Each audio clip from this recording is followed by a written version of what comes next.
Hey, what's up? It's your girl Samara, aka Girl from Harlem. It's your cousin Juju.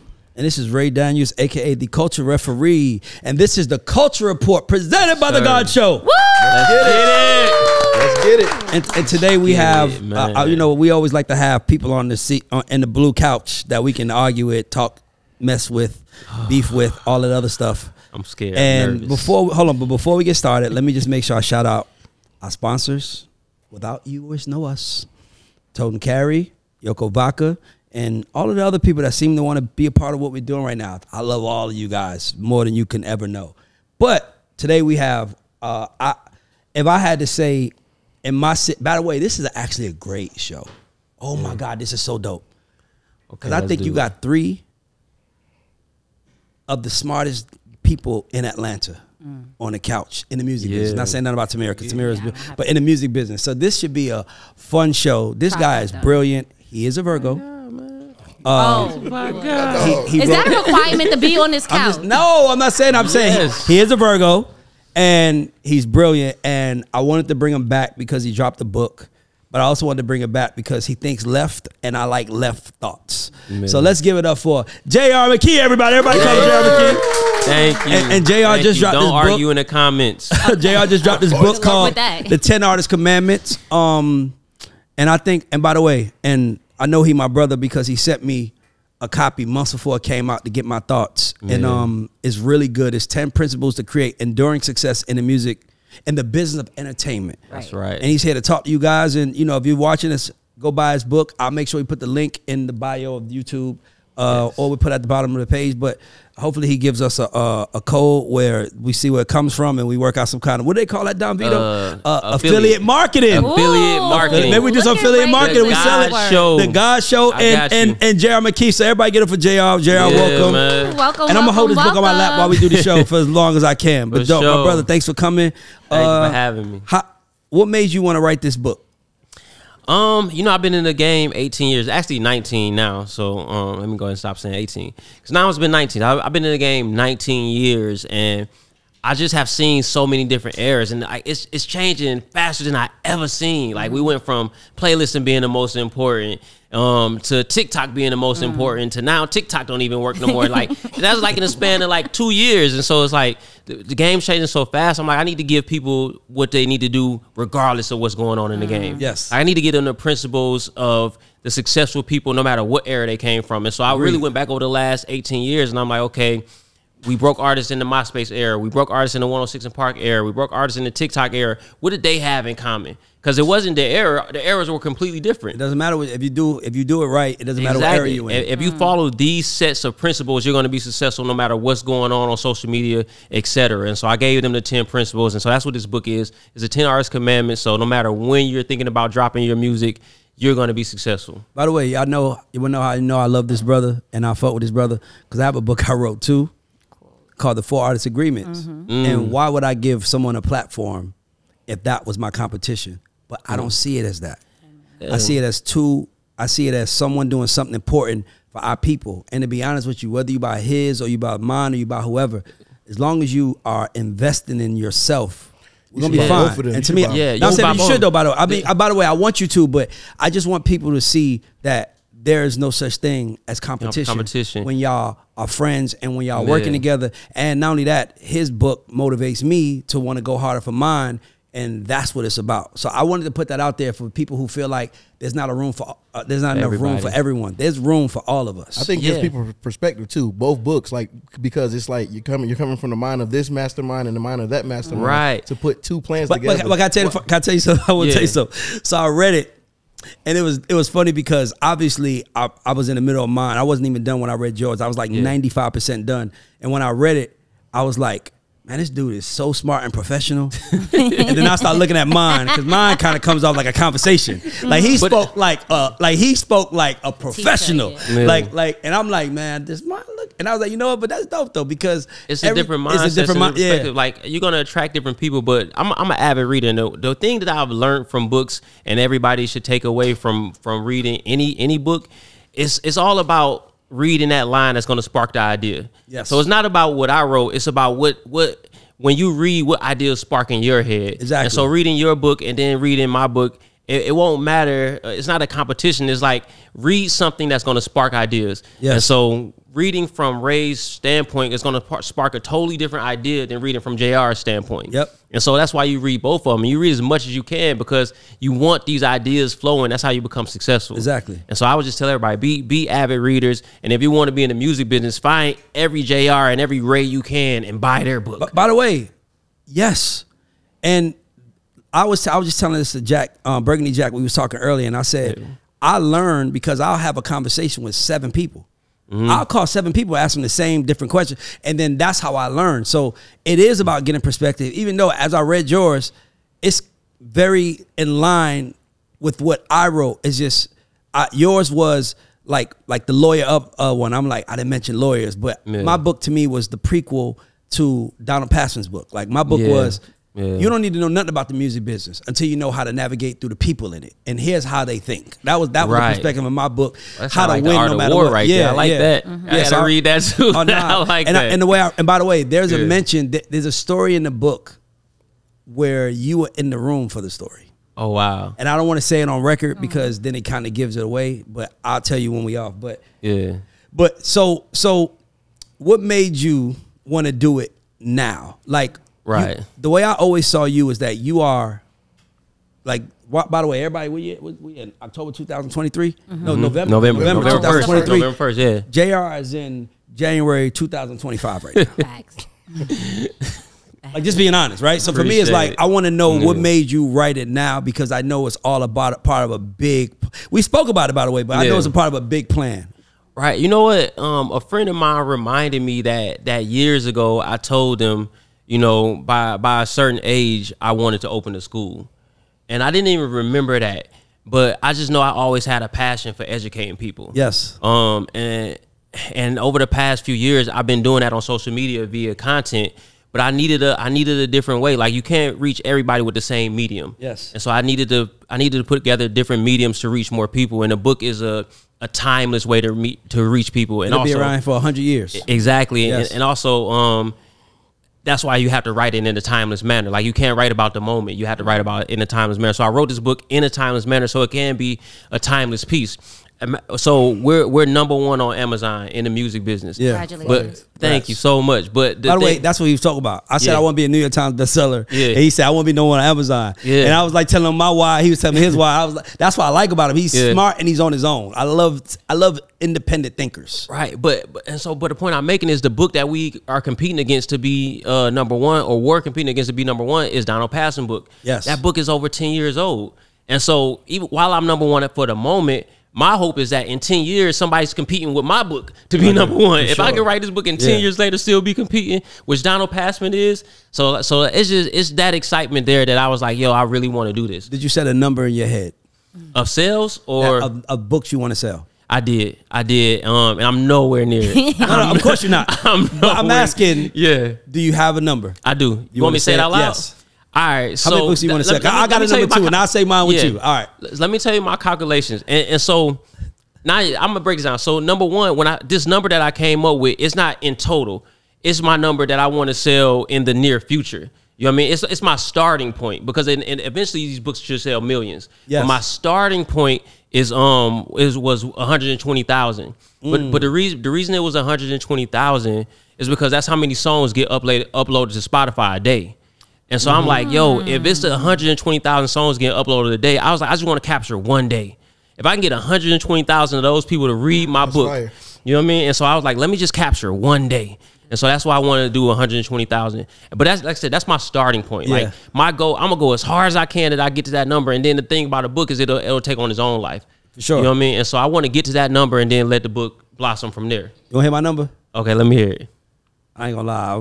I said I really believe that I'm gonna sell 10 million books. Whew, that's right. Let me tell you why though. Because #1, in my world, that's Diamond, right? Yes. It's a Diamond album. Yes. But for me, my thought process was very similar to yours. I said because it's more than, I think the number is like 158. Dallas Austin we talked, and he has a distribution company, so he was like 150 to 160,000. Now the number's higher.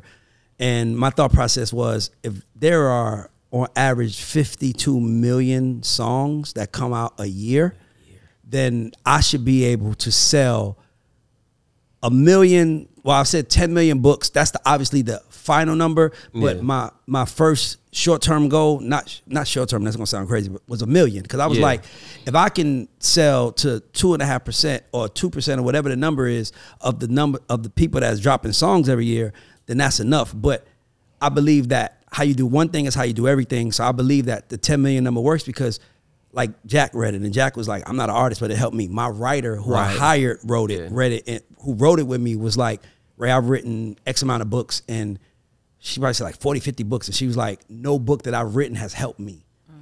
And mind you, she's not even in the music business, but she was like, because I wrote it to the 14-year-old kids out there that want to be in music, but I also wrote it from the perspective that Tunji at Def Jam will say, how many artists we got on Def Jam? 75? Order 75 books because they all need to read it to make our lives easier. Right. Because I wrote it from the perspective of that. Go ahead. I have a question. So does your approach in marketing change in now going with the book sales instead of music? Because the demographic you're reaching now is a lot different. Whereas it's a whole nother playing field that you're in now. Does that change? No, it's the literal same thing, man. The process for marketing is content. You know what I mean? Whether you're marketing a brand, a person, a church, anything you're marketing, you're going to market it with content. So marketing music and marketing a book is literally the same process. And I just follow the same stuff I teach. I tell these artists, man, document everything. I documented everything. You know what I mean? I tell these artists, make content daily. And Ray, this will help you. Literally, the days that I don't post, I don't sell. But every time I post, 20 plus sales. Wow. You know what I mean? And so what does that mean? I mean, I post every day. This is why I spoke to my team about what we just had a meeting about. I'm like, if we're not, you cannot be shameful about promoting. Yeah. And I think that I read this book, The 17 Secrets of the Millionaire Mind. It's the reason why I can say I'm a millionaire is that book. I would recommend it to anybody. I buy it for everybody who I fuck with. Yeah. But he says that. He says poor people see promotion as negative. And rich people understand that you need to promote what you're doing to win. Yeah. So you can't be shameful in promoting yourself. Yeah. Or your message. I'll give you a great example of that. So I don't know, you familiar with Rima, right? Rima, yes. Maven Records. Yeah. Shout out to Tega. I was having a conversation with Tega about a month ago, and the reason Rima is one of the biggest artists right now in Nigeria when it comes to streaming, Rima said we are shameless with promotion. Yeah, you gotta be. He said if we invest into making a record, we're going to market that record and sell that record. By the way, I got to say this. I've been saying this for the last 10 years, and I haven't said it on the show yet. The music industry, we are the only industry that spends more money on the product than we spend to market it. Yeah. Like Nike spends $12 to make Jordans, right? Or whatever the cost is to make them. They mark it up, but they spend way more money on the promoting of it. The music business, we're the only business where they'll pay a producer $35K, but then be like, all we got is $5K for TikTok promotion. Like, how you think? Why you think we lacking? Why you think we lacking? That's a great point, man. That is like think about it. In the movies, if you in the movie business, if they spend $10 million on a movie, they put $10 million for marketing. Yeah, we're the only business. So when people be like, I got a $3 million deal, what's your marketing budget look like? Well, I mean, I can tell you on the book, I've spent much more than I did creating the book. I actually did a post the other day, like author expenses, and wrote down my expenses. I saw that, and you know, just to be honest, that I didn't put the real prices because it would have shocked people. No, you should have. It would have shocked people. Like if I would have put how much I really spent, they would have been like, this don't even make sense. How much did you really spend? You don't want to say it? I want to hear that. So because I think it was 16,000 total. So no, it was 16,000 on a post. Yeah. Right. So PR was 4,000, but that was a month. So you had to multiply that times 3. That's 12,000 in PR. Yep. As far as the release party, the release party alone was probably like 20K. You know what I mean? Because 2,000 right there. Yeah, I bought that custom painting. I got my what do you call it? Commission. That commission painting was 4,000. That plaque that I ordered, that was 5,500. And I did that all for the party, but the plaque ended up coming late, sadly. But it worked out. The plaque I ordered was 5,500. The event space was 4,000. The food at the party was 5,000. Like literally, I paid to do 5 flat. Like I had him bring because he sent me like 7,500. I'm like, yo, if you can do it for 5 flat, you'll be my guy. Yeah, for sure. It's like I spent way more than that. Man, even buying the books, because most people now, especially on Amazon, they print the books for you. But I bought about 1,000 books. That was 4,500. You know what I mean? The box was about like $450 a book. The promotional banners in the book tour. The book tour alone was probably like $20K. You know what I mean? Like it was just so much money. But the point of everything I did was for content. But I didn't do like none of the plaque. I bought a plaque for content. The commission painting was for content. The release party was for content. The book tour it was all to create more content.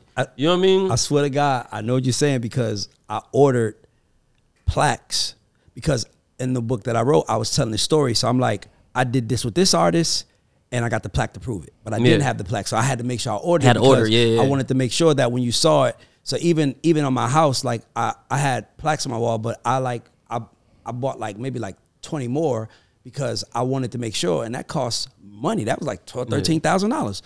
So for me, it was like, I see what you're saying, but to me, it's important though. Like, by the way, I want to order. I want you to connect with people that gave you that plaque that you made, because I want to get one of those. When I saw that, I was like, shit crazy. Shit fire. Bro, I'm slacking, because I got 20 plus plaques that I need to order, and I just haven't ordered them for the simple fact I was like, I've done it. Well, see, that's the thing. Like, if I would have ordered all my plaques, where are they gonna go? Yeah, so I condensed it and made it one plaque, because there's no way. What I'm gonna do with all them plaques? You know what I mean? So I made it one plaque, but I got the idea. I got the idea from Birdman. Because you just bought a new house. Yeah, I bought a new house. It's plenty of wall room. Bro, I cannot fit all. Bro, if Rod Wave alone is probably like 18 plaques. Yeah. You know what I mean? Then you got Lil Durk. Like, it would have been ridiculous. Yeah, but it should be. By the way, it should be. You know tell you why? Bro, let me tell you why. Because people like you, Juju, myself, like, we're out there talking. Yeah. And I know there's people watching saying, who the fuck is this dude and what did he do? Yeah. And for me, sometimes you got to have that one pin. Like, I got a pin on my page. There's 2 pins I got on my page. One is the old plaque room in my house. And then the other one is me on the cover of XXL magazine, just in case somebody's watching and they're like, who is these guys? Let me tell you who I am, just so you understand. I'm not like, I'm not just talking. I like to say, like, I'm not the president. I'm also a client of my fucking information. You do what you say. Yes. So for me, it's like, and also I don't like to brag on what I do. I don't like to brag on what I do, because I just think that I'm past that. Like, it's like, once you win your 6th ring, it's like you gonna act the same like you're on your first. It's like kind of like act like you've been here before. So that was important. But sometimes you gotta make sure you got them rings, just so somebody can know. Like, I feel you, but I don't have no place to put all it. It wouldn't have made no sense, bro. So I was like, you know what? The world's biggest plaque. Yeah, I was like, I'm just gonna get one plaque, and so I'm gonna get one, but I'm gonna have one amongst the other ones. That's gonna be mine. Well, yeah, because you probably already got so many. Like I stopped ordering plaques like back in like the K Camp days. Like that's probably like my oldest plaque. My newest plaque into this one. I think I have 87 in my house. Wow, 87. Yeah, but I ain't gonna lie to you though. Like for me, it's like, to me, it's like the one thing that I feel like my mother, my kids, my entire family all take pride in, because, you know, like we're like offensive linemen in the NFL. Like, that's a fact. Nobody knows us. You know, don't get me wrong. The quarterback does. The quarterback knows us, because so when the quarterback went MVP, they give us rings, like Rolex watches as a thank you. And we make good money, by the way. But we're offensive linemen. Like, we don't walk offensive. What I mean by that, guys, is that an offensive lineman walks up to a club.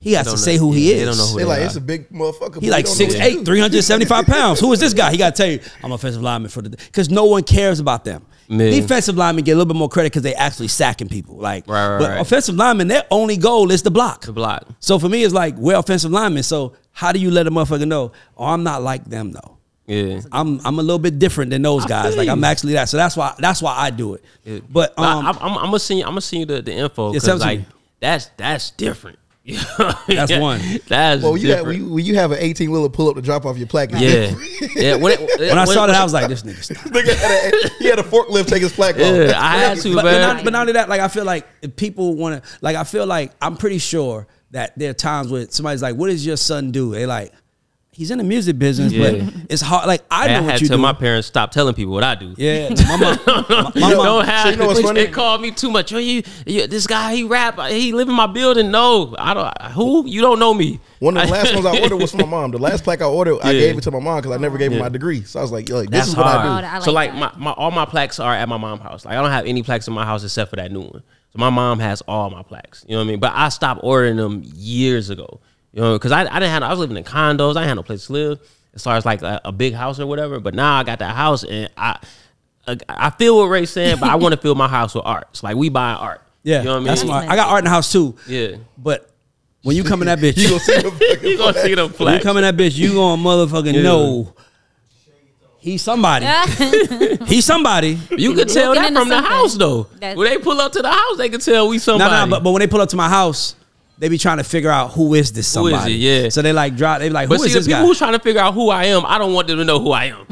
The people who pull up to my house trying to figure out what's going on, no, you don't need to know me. Yeah, just drop it off there, player, and keep it pushing. But they also might be book buyers. So for me, I look at it like this: like the energy I put out is the energy I get back. I just had somebody drop off furniture to my house, and I guess I have a big Mike Will plaque, and for some reason he might have said, "That is this Mike Will house," and then my mother was like, "No, it's my son's house. That's his name." And then the guy calls me like, "Yo, your furniture's delivered." Okay, cool. Thanks a lot, brother. Man, I didn't know that was you, Ray Daniels. Yeah. Man, I want to talk to you, man. I rap, I do this, and my thing is like the way in the space that I'm in right now, everyone is a customer. Okay. Whether you're watching a podcast, whether you're buying a product, whether so now because I see it that way, I can't be hidden. I want you to know, because there are people who might say, "I've been to this, you know how this shit is, man. I bought this book. I've been to his house." This man now knows where you live. Yeah, but he. But good luck coming on the property. I'm about to say my driveway is about a half a mile long. Yeah, and you can't get through the gate, and I have a security guy that lives with me. Right. I don't got the security, but I got the long driveway with the gate, and I love that. I got people downstairs. I got people downstairs who want you to come through. Like they want you. Wow. So for me, it's like, and another thing is that I had to delete that mentality from myself, because sometimes PTSD. No, hear me out. Sometimes PTSD causes us to not see how far we've come, and also, I'm not baby. I'm not the #1 stunner, right? Yeah. I'm like I'm showing you what I have, but more importantly, I'm showing you how to get it. Yeah. So to me, it's like, if you fuck with me, nigga, you fucking with God's child right now, because I'm on a mission that God sent me to be. So at that moment, I just be worried, like, if you was a dumbass anyway, brother. That's where you at. You know what I mean? Plus, so for me, that's how I look at it. I used to be caught up in that, like, I don't want people knowing, but I'm like, well, when you go to LA, nigga, LA, they be come to the house. Come to the house, LA boy. And that's why they keep getting robbed, ain't it? Yeah, that's why they keep getting robbed. but also in Atlanta, it's an open carry state, and I have guns in every room. That's why I love that gate, man. Because I'm like, you know what I mean? That's why I love that gate, bro. I'm like, man, I just feel so secure. And then you got the camera at the gate, so like it notified me as soon as you pull up. Yeah, you know what I mean. So I know before you even get to the gate. Me too. Motion. And so, man, I thank God. Yeah, thank God for standing on your own and doing what you do. Thank God for that. Man. But you on the Culture Report. So switching gears real quick. Go ahead. Yeah. Digital marketing. Yes, this sir. This is a hot topic. Yes, sir. What is digital marketing? For those who don't understand, because I explain this every day at a label, I have artists hit me up and say, "Hey, I need digital marketing." I'm like, do you even know what digital marketing is? I mean, at this stage in the game, you know, a digital marketer's main job is to spread the content. So everything has to, well, most everything is going to come from the artist and their content, right? But it's like, once they get that piece of content that really works, okay, what's next? And so the digital marketer job is to spread that content, that sound, that song. So for example, my artist just had a post, you know, we had multiple, do like 1 million views on his page, on his Instagram. And so it's like, I go to my digital marketer and I say, okay, bro, this is moving, you know, take it and run with it. And so he puts it on the blogs. He gets the TikTok bloggers to react to it. He runs the ads on it. He just makes sure, he just spreads the visibility of that content, as well as the sound itself, the sound bite, the song, right? So this is moving. I need you to spread this song. So he'll hire the right influencers. His job is to basically spread the content. He's spreading the audio content and spreading the visual content. That's the digital marketer's #1 job. Now you can get into, you know, what you would call like a digital marketing plan. But to be quite honest, I think it's worth your time more to focus on content creation than trying to come up with some marketing scheme. Absolutely. You know what I mean? That's my opinion. Like, I would rather focus on creating the dopest content, because that's what's going to move the needle the most, versus a crazy marketing scheme. Amen. I agree. I think great content is a crazy marketing scheme. Yeah. And speaking of marketing schemes and great content. Oh, Lord. Cenat and friends have been doing live streaming from jail. So they've been in jail for the past 7 days. He had friends like Drewski stop by, Krishan Rock. But the internet is having a big battle about it. So it's split into, some people are saying they're just having fun. These are skits. People know the difference between reality and truth. And some people are saying that they're glorifying jail and kind of, since Cenat's fan base is kind of influential teenagers, that they're pointing a negative picture. So I wanted you guys inputs. Do you think Cenat is using his platform in a negative way, or is he just having fun and kind of furthering his fan base? I don't have a probably answer to Juju. You want to go first? I love this. You brought this up. So I think there has to be a prerequisite for this, right? Like there has to be a disclaimer, right? So Cenat, he has an, I wouldn't say an obligation, but he really has an obligation to the youth, because majority of his fan base is youth, right? Yeah. So when we came up, we had Comedy Central, we had places where we knew like this is jokes, this is comedy.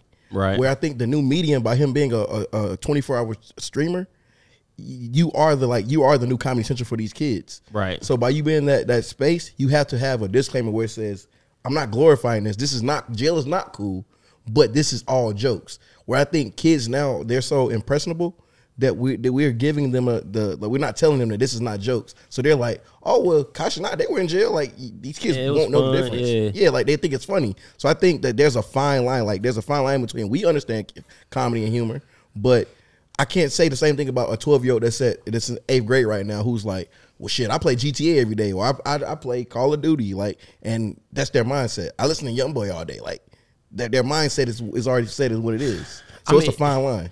Just as a parent, man, you know, it's my responsibility to take care of what my children are watching. You know what I mean? And so I wouldn't have my children watching this without the understanding of this is fake. You know what I mean? So while Kai should have some sort of disclaimer on there, you know, I do think that it's really more on the parents, because if your kid is 12 and they don't know this isn't real, that's your fault. In my mind. So my question is, there's 7 hours out the day that you're not with your child. That's when they're in school. So how can you control how somebody else raised their kid? Because now you got to think, you can instill the morals and values in your child. So I got you. So the thing about it is, my child's gonna know better before they even click play.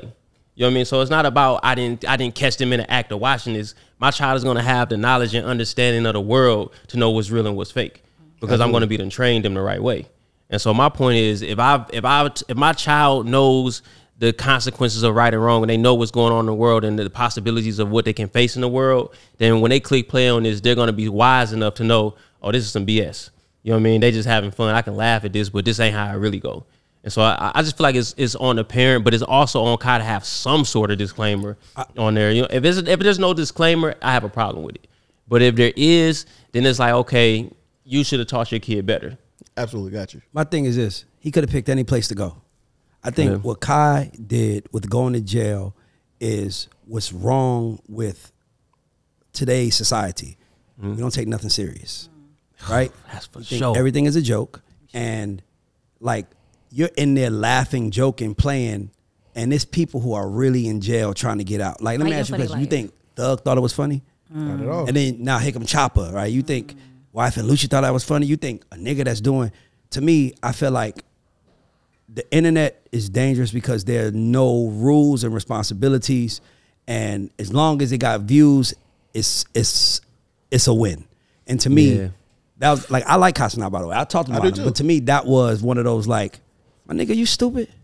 Like why would you even play like that? I feel you. A skit is cool, but then when you take, like, my thing is like, there's no, because it's such a strong medium. And he, like, it's different when you have to understand your influence. Like when you assimilate yourself into a role, like we know we have influence. Yeah. So like there's a certain way I have to carry myself at all times, because I know that, like, I still go back and talk in schools. Yeah. So I still want to be the person that's showing kids that, like, yo, like, this is what we supposed, this is right, this is wrong. And I feel like now there's a skit, it's cool. A skit, it's a skit, it's a joke. Skit is cool. But now it's 7 full days of it. If you glorifying it. He just made a great point. It reminded me of exactly how I felt when Will Smith did that Slave movie. Because I'm like, Will Smith, you could pick any role you want. You could create your own role. Why are you continuing to portray us in this way? Yeah, but like my thing is, so now I get what you're saying. So my thing is that there's nothing fun about jail. There's nothing cool about jail. There's nobody in jail that wants to be in jail, right? Everybody wants to be out and you're coming in.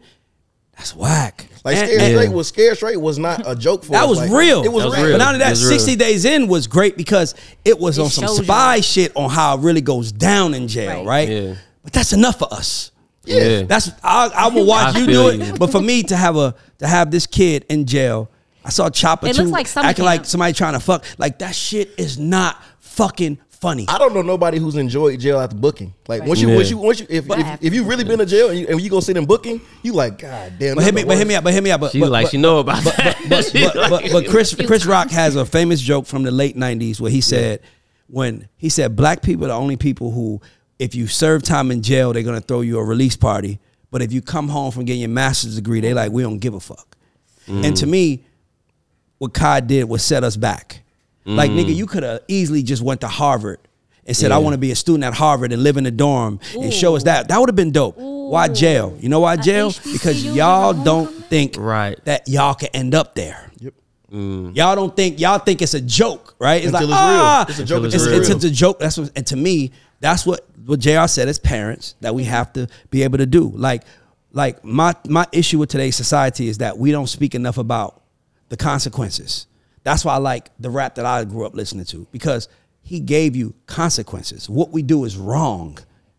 Like, they saying it's not right. They're not glorifying. They're like, what we do is wrong. Jay-Z's like, I didn't tell you to sell crack. No, I did that. So hopefully you don't have to go through that. Like that. Now we got niggas like, now let's sell crack and see how fun it is. And I'm gonna be a crack dealer. And you know, it's like, YouTube. Dog, you seen them videos of the dude that's running up on prostitutes with the drone? No. It's a dude running up on prostitutes on the corner that's on with a drone. Like, and these girls like covering their face running away. It's like, that's the world we live in now. There's dog, I just said this earlier. You will not teach a 10-year-old about sex. Right? You know in 10 years they're probably gonna be having sex. But you also know teaching them about sex at the age of 10 is wrong. Right? Okay, so that means that we acknowledging that one day you're gonna have sex, but there's a such thing as too much information. And to me, what's happening with the world right now, why people are depressed, why people are sad, why people are mass shootings, because people have access to other people's happiness. And let me tell you something. When I was a kid, I didn't know people that lived good lives. So I didn't know I was missing something. Everybody I knew was in the fucking projects. So that was normal life to me. So imagine, that's why we have the water boys. That's why we have this society so fucked up. They actually see on the internet, Rolexes, lifestyle, money. They want that shit. And they think that they supposed to get it. And that's why they run up on people like JR who drive a nice car, say, man, just give me some money, bro. It's like, y'all don't understand. We're giving too much rewards without showing how we got there. Yeah. To me, that's why I think this show is so dope, because JR is like, that's why I said, tell us what you spent. I spent this. He's showing you I am unafraid to invest. And my thing is that, you know, let me tell you how important investing is. One of your cousins come in your house, they're like, yo, Juju, let me get this shirt. You like, oh, what, that shirt? That shirt cost me $3. I got a shirt for $10 for H&M. But if it was a shirt you pay $1,000 for, how you gonna treat it? Like, give me that shirt. Crazy, I paid $1,000 for that shit. You don't put that shit back in my closet. See what I'm saying? So to me, I feel like that's why it's important to invest. That's why I'm glad you said it, because we're showing the work it took to get it. Yeah, you see it in my closet, but you don't know how many hours I put in to get the money to buy it. And we got to do more of that, or we're going to fuck these kids up. Absolutely. Because these kids are growing up sad, depressed, lonely, crying, all this other stuff, because they're like, I don't have, and they have. I'm about to say, and we even now, like being a parent, you got to account for other people not parenting their kids properly. Oh my God, yeah. And that shit, that's the hardest part. Cause you don't know what people could like. I'm not sending my daughter to no fucking sleepover now. Hell no. You don't know what the hell's going on with people. My kids are staying. We have a playground in my house. We have a basketball court. You would do everything here. You got a pool. You ain't going nowhere. I know I don't want no one influencing my kids. But I have one fear in life. It's something happening to me and someone raising my kid telling them what a man is. Oh my God. By the way, I gotta have a side note. I have to take some credibility. I have to take some Accountability. Oh, I'm sorry. I take some accountability because yesterday I was trick or treating with my daughter. Let me hear it. And I really said to myself, man, we really are the problem. Men are. Because, hear me out. Let me tell you why.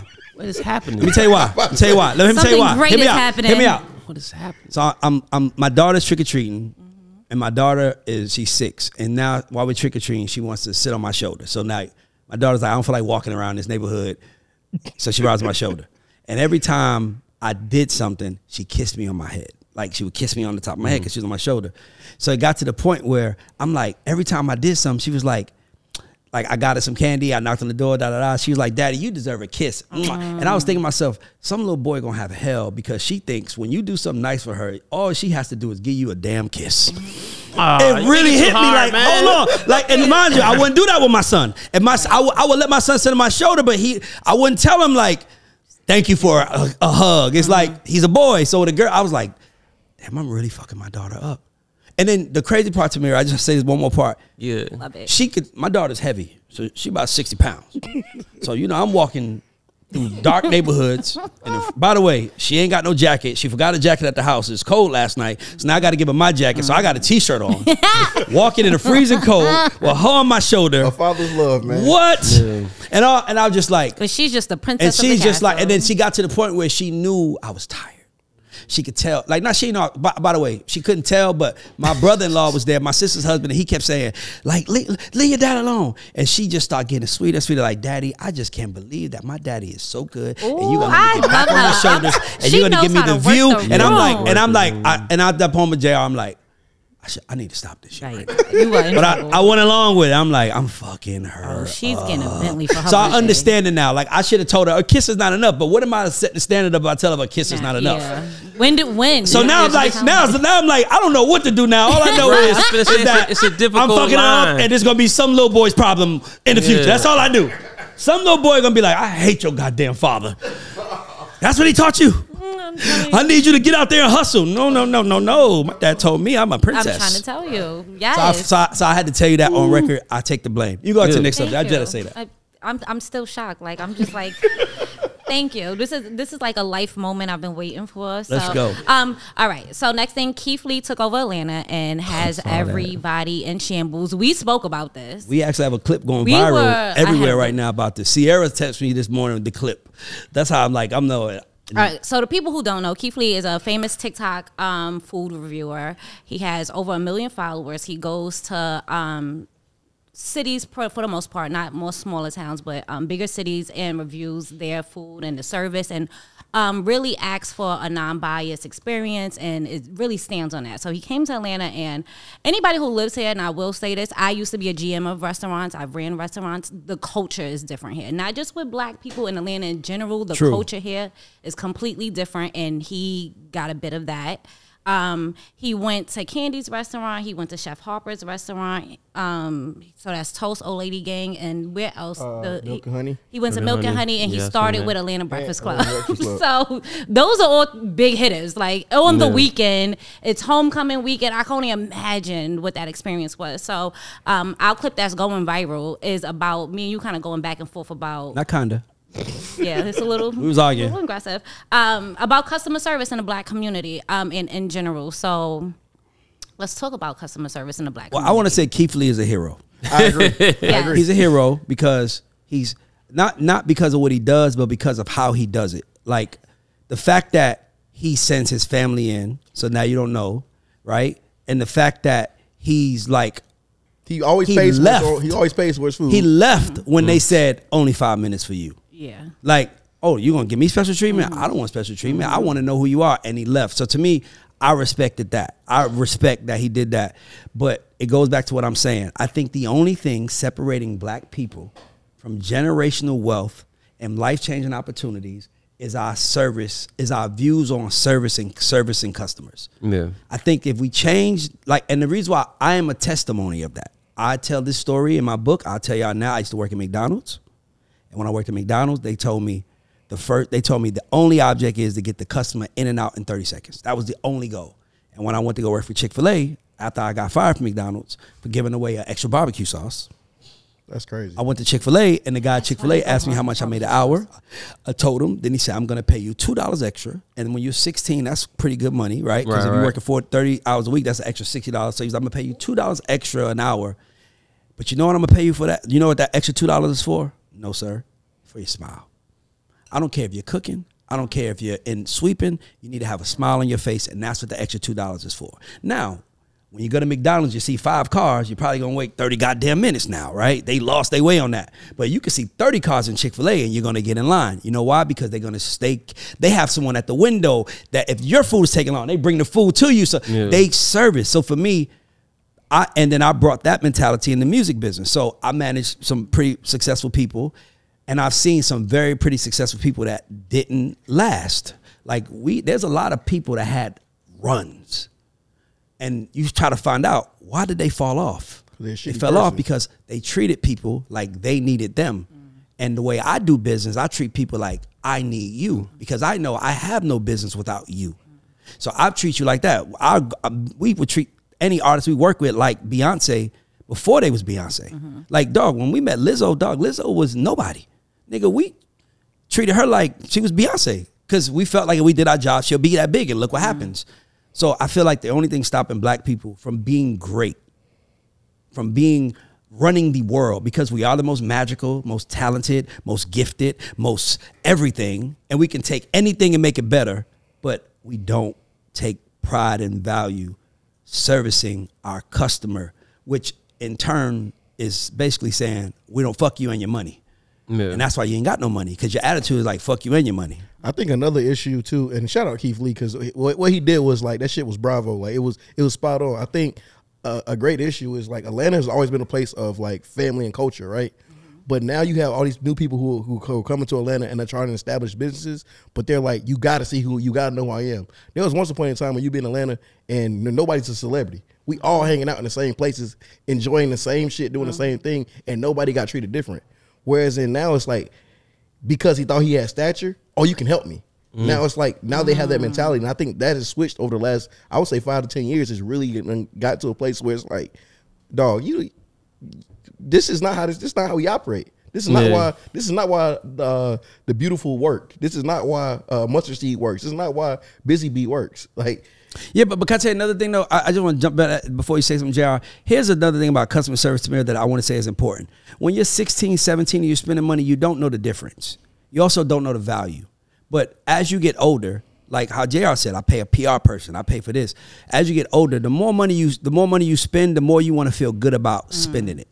And as it's a mature mentality, but if you take it on early, like people always say, why you don't talk with an accent? I'm like, why? If you're from the South, why you don't talk with a Southern accent? And I'm like, well, technically I talk with a very Southern accent, but I used to push wheelchairs. And when you push wheelchairs, and I was a cashier at Chick-fil-A, you can't be like, what's up, shawty, what you want? You gotta be like, hey, how may I take your order? So when I got in the music business, I just never switched back. Yeah. It just naturally stayed with me, because obviously I'm talking to people who I deem smarter than me, who I deem richer than me. So I don't want them to see me as a nigga. I want them to see me as a businessman. So that's why I didn't talk so country and with so much slang. But it's all about service. That's the key to it.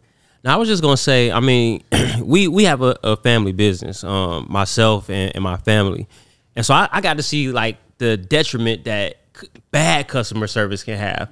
With my sister's business, she was running her business, and she almost got to about 8 figures a year in her business, but the customer service was so bad that she had to shut the business down.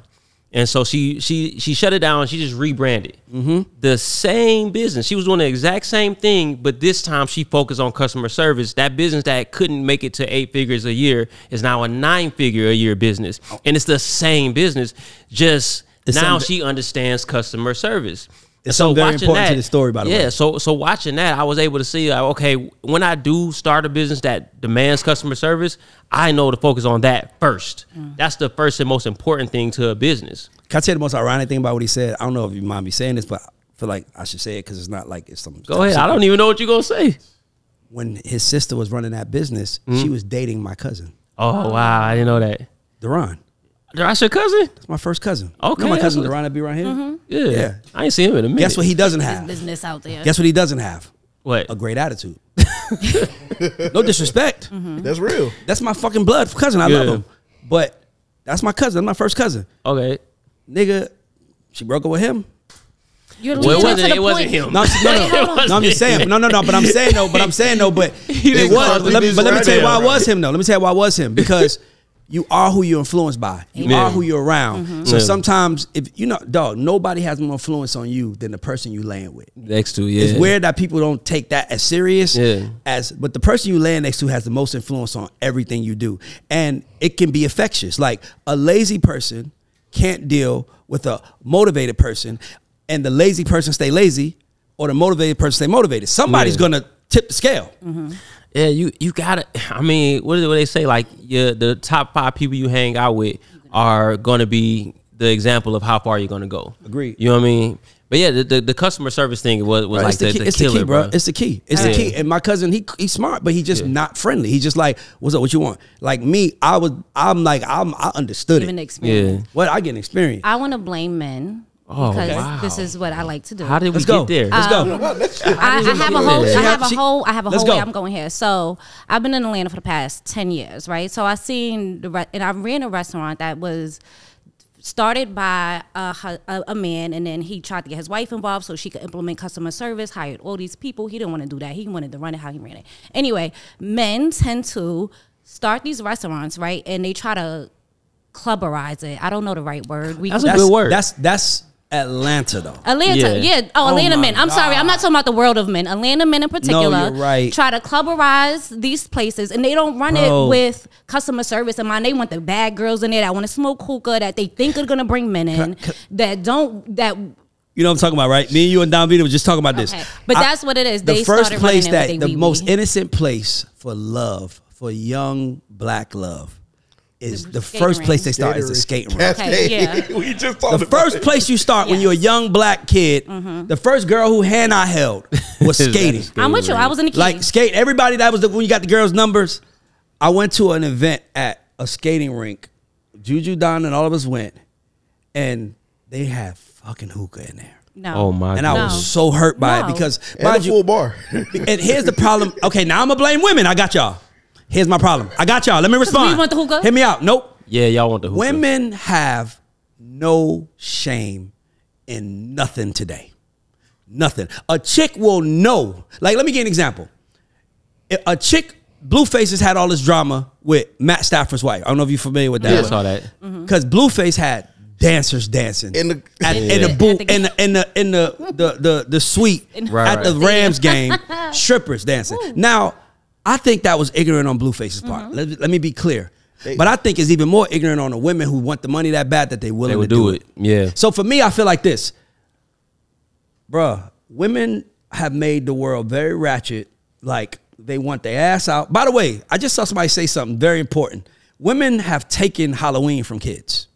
Oh, for sure. Oh, No, they have. No, women have taken Halloween from kids because Halloween was You for know us what? kids. Yeah. Halloween During for the day, Hold on, y'all have Tamira, it. let me finish. What they call it? Halloween? Yep. Halloween. Halloween. Halloween was a time. Halloween used to be a time for women, mothers to go outside with their children and take them trick or treating, and they get kids. Now Halloween is a reason for women to dress slutty. At nighttime. The kids should be in bed by the time No, I turn into a hoe. We take them trick or treating at night. We take, yeah. I don't know nobody take By their the kids. time I turn into a hoe, the Put it kids this should way. be Put it this asleep. way. I used to enjoy seeing people like dress their kids up with dope outfits. Now it's like my timeline. I was like, God damn, I can't get away. Well, you see, Diddy done got sued for being too good of a Halloween character. So I don't know. Who got You ain't gonna sued? get sued Diddy. for being He a gets hoe. sued. He got a cease and Cease desist. and disorder. Because he's so good. But my point is this: is that we have to have some kind of pride.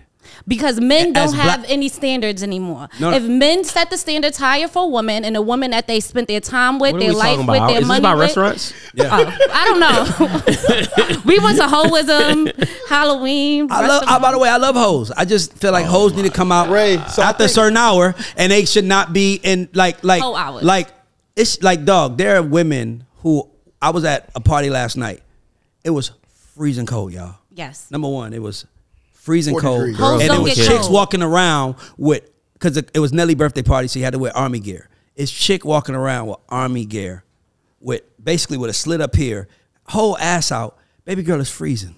The great prophet Cardi B said, "Hoes don't get cold." So So I think Ray, I think the bigger elephant in the room for this whole topic is we've coined Atlanta as being Black Hollywood, right? Yes. And when we coined that, you have things like Love and Hip Hop. You have all these different things that are here where people are like, now all the restaurants they're opening, like, oh, I want it to be the spot that's shown on Love and Hip Hop. Because now when my country cousin comes up from South Carolina, they're like, I want to go to X, Y, and Z. And I'm like, dog, I don't go there on a regular. Why would I go there today? And they're like, because I seen it on Love and Hip Hop, or I seen it on this show. And I feel like they're getting so much business from out of towners that they don't care about what's going on locally. So when like the business is not actually set up properly. But still, I mean, that doesn't have anything to do with customer service. Like, you're just not a good business owner if you have bad customer service. That's the bottom line to it. You don't even. I agree. You don't even value business to me if you have bad customer service. Like, but not you're not even conscious on business until you have customer service. Like, but here's the real problem. The real problem is that you have two types of people now. You have people like us who are ambitious as fuck and want more. And you got people like the people who work for us at these restaurants or whatever it is that feel like, I'm going to get paid what I get paid no fucking matter what. So I give more effort. But they don't realize that they're the CEO of themselves. You're going to get as far. You might like, dog, like the hardest part now for people is to hire people. But you got to be there and you got to drill down and you got to, and I think you just got to care about it. You got to prioritize. Let's stop trying to cut corners. The pandemic messed it up too, because as a person who worked in the restaurant industry, we started automatically putting the tip included after the pandemic to make sure that the servers were getting paid, and people stopped working for their tips. So they're like, I'm getting my tip anyway. Yeah. So the service went even further down. Oh, we need to talk about shit. I'm sorry. And man, this asking for tip shit is like getting out of fucking hand. It's OD. The electronic things are asking for tips. Bruh, that's all they come out of. I took my son shopping to buy him clothes. Do you know every time you checked out, they ask you, do you want a tip? And you know tips be like 20%. Yes. They start to buy clothes? Yes. JR, That's buying tips. I bought my son some sweaters from this clothing line. He was in the store, he bought it all. The shit was $900. Nigga, when I go to log in to pay, and they're like, they added another 180. Like, do I want to tip that? Why the fuck am I tipping you for what the? This tip shit is getting out of hand. Let me ask you a question. Wait, hold on. Let me ask you a question. When you go and order food from a restaurant and you pick it up, do you add a tip? Yes, but it ain't no 20%. Why? Because I think it's because you gave me the convenience of ordering early. Like I'm not. Okay. It just depends how you treat me. But I ain't gonna lie to you. Like, this asking for tips thing is going too goddamn far. So you know what's funny, like, and it's funny because like New York, they don't ask for tips. Gratuity's already included in everything. So I'm literally sitting there getting a manicure, and Shorty walks up. She said, it's 50. Mind you, it's 35 in Atlanta. It's 50 in New York already. Okay. She says, tip. I said, you didn't do shit. You didn't do nothing extra. You did nothing extra. You had a stale ass tip was already included. I said, baby, this is $50. Like, I seen it on here when you said gratuity included with getting a manicure. And she's like, so no tip? I said, dog. And they'll try to make you feel bad about it. But to answer why you should tip on to-go orders, because it does take away from the process of, if you don't have a proper to-go station or something implemented, that whole process, I mean, I do tip. I just tip very low. Yeah. I'm not saying give them a bunch of money. You're not doing much. They're not tending to you constantly. They're not refilling your water. So it's just a flavor. Yeah, but my thing is, by the way, I used to work for tips. I used to valet park, and I used to push wheelchairs. Should you feel obligated to tip? I mean, no. I always tip just because it's like, I feel like they can do more with the money than I can. So that's why my I mother always says tip based off of service. I'm gonna tip you based on how good you treat me. Yeah. And if you're friendly, like I'm a tip you. I don't mind it. But my thing is nothing feels worse than giving someone money that doesn't appreciate it, because I work for it. Yeah. And if I gave it to you, mind you, I didn't have to, right? I have to pay for my food. I don't have to give it to you. So if I do choose to give it to you, like, look at it like this. How many tips you gave away that if you just was like, man, I'm just going to throw that shit in the bullshit account and give it to my daughter when she's 18. It might be fucking $100,000 when she's 18. And my thing is that I look at money differently, because I look at it like, I got kids. I look at it like, I could just get that to my kids. All right, this is my mindset on it. You know what I mean? When it comes to tipping, I know how to get money. Everybody doesn't. Most people are still trying to figure it out.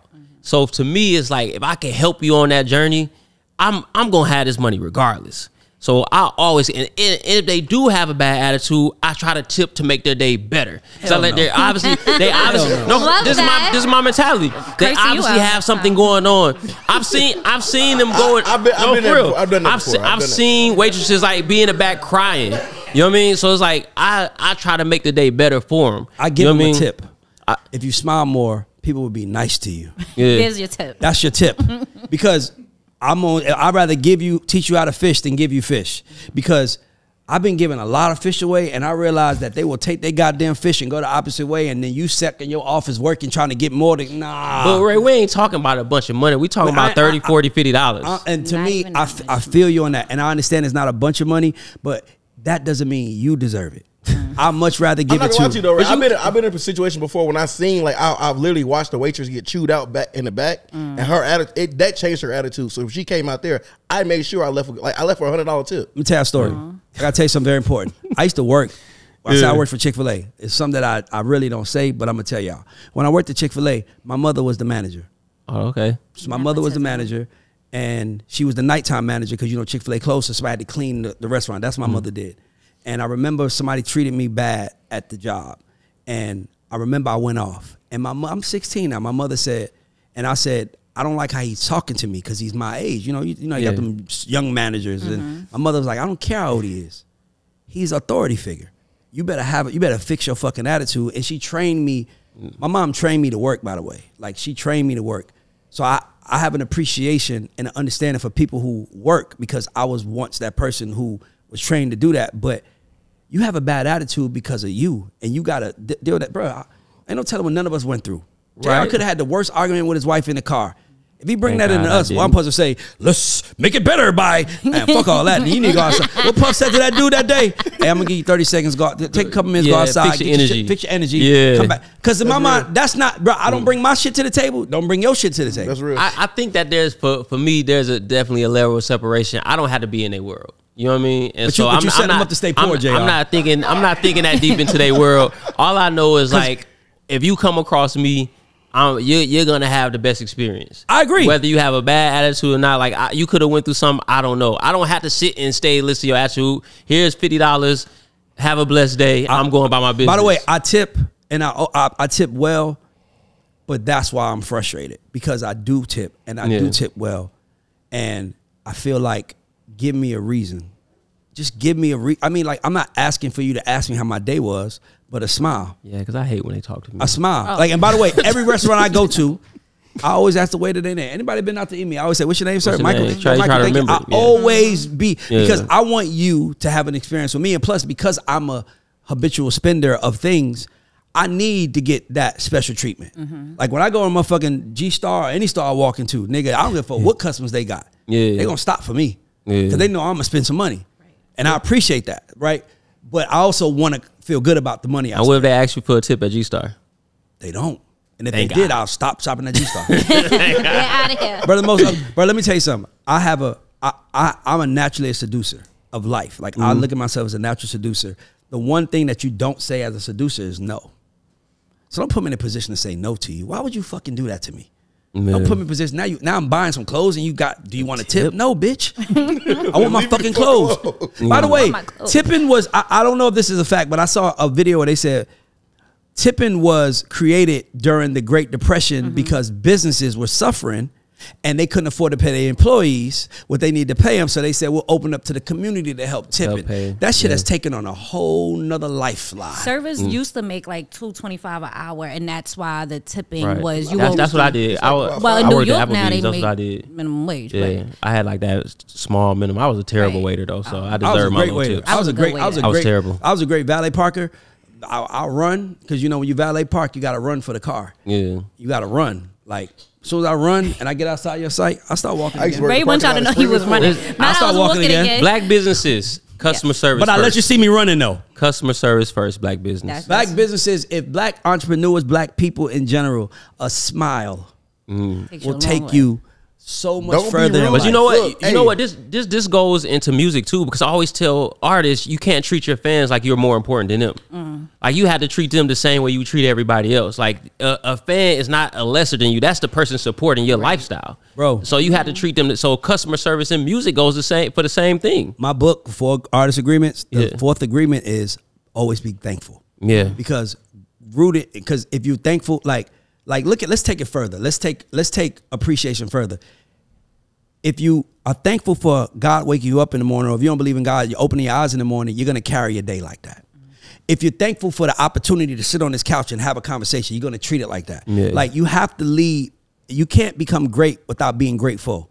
And for me, I tell anybody that's the only, it's 2 things you have to have. I said this in my book. I'm like, it's 2 things you need to win in life. Yeah. If you have these 2 things, I don't care where you are in life, you will not fail. You have to have discipline and a great attitude. Discipline and gratitude. If you have a great attitude, that's what gratitude means. Great attitude. I didn't know that. That's crazy. That's dope. It's a different discipline and gratitude. Because if you appreciate stuff, it'll always show. Like I might chew you out, I might curse you out, but if you like, man, it's so cool. I remember the first time L.A. Reid cursed me out. Never forget, he cursed me out in front of everybody. And he ended the call, and he ended the curse out with, and if anybody in this motherfucker got a problem working for my company and how I run it, y'all could fucking go. He was talking. He was talking directly to me. But nigga, by the way, while he's going up JR, I got my head down. Because I got my head down because I have to take that. And then he said, "Now somebody play me a fucking hit, because I don't want to hear shit." Somebody press play. So the song would play. They play loud. He looks over and whispers to me, "You know I love you, right?" And then I said to him, "You don't got to do that for me." And I said, "Bro, I've been waiting my whole life to work with you, bro. If I could get mad at you, curse me, I don't deserve to be here. Don't ever do that to me." And he was like, he had this fame. He always, because he's a Kobe Bryant stan. And he would always, our running joke would always be, "Are you AI? Are you Kobe?" Ooh, that hurts. No, it doesn't hurt, because AI was great. Yeah. But he didn't win. Kobe did. And I remember when I was like, man, I've been called a motherfucker since I came out my mother. You can't break me. And he literally said, "Okay, you Kobe." But my point is that, bro, the right attitude. It's weird because I'm older than you, but I've been in the music business going on 19 years too. Yeah. I was a late blossomer. I wasn't supposed to be here. Somebody asked me to help them. I just had the right attitude.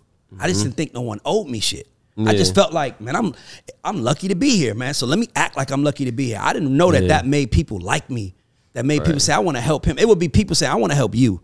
I don't mind the artist, but I want to help you. And then my thing, I didn't believe in myself. So I was like, well, I can't do it without them. But once I understood, I ain't gonna lie, I understand it was me too, maybe 3 or 4 years ago. But point is that it was one of those things where my right attitude, and if you tell me, we Virgos, so if you tell me to do something and you give me the exact thing to do, and you tell me if you do exactly this, you're gonna be rich.